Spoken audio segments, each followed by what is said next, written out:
La depressió em va durar més de 3 anys. En aquells moments jo recordo un sentiment d'apatia absoluta, cap ganes de fer res, cap tipus d'activitat. I segurament per intentar animar-me, doncs em deien, doncs això, vinga va, Toni, anima't, ostres, no sembles el mateix, com has canviat.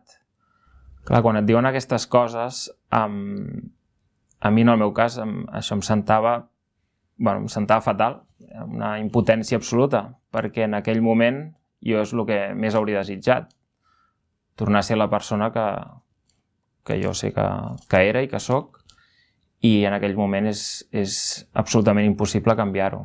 El procés de recuperació també va passar per tornar a treballar. Vaig entrar en una feina nova, on allà ningú em coneixia, i per tant no sabien que jo soc una persona alegre, optimista. La imatge que van agafant de mi va ser bastant al contrari. Doncs una persona potser d'entrada tranquil·la, silenciosa, que no li afecten les coses. En aquells moments jo hauria volgut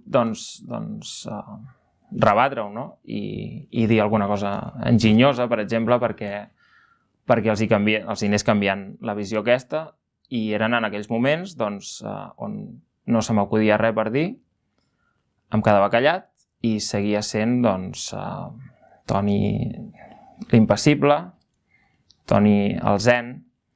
Clar, jo si ara penso, si pogués tornar al passat, doncs d'entrada et diria que jo aniria allà i els diria, a veure, jo impassible res, vull dir, no, és que esteu molt equivocats de com creieu que sóc.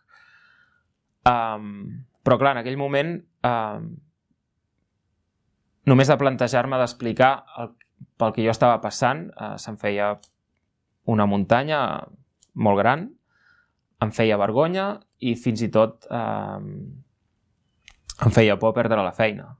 Tot aquest estigma que hi ha sobre el món de la depressió i fins i tot l'autoestigma que jo em posava, aquesta vergonya que jo sentia, tot això el que va fer va ser que el meu procés de recuperació fos molt més llarg del que podia haver sigut si jo lliurement m'hagués sentit capaç d'explicar pel que estava passant.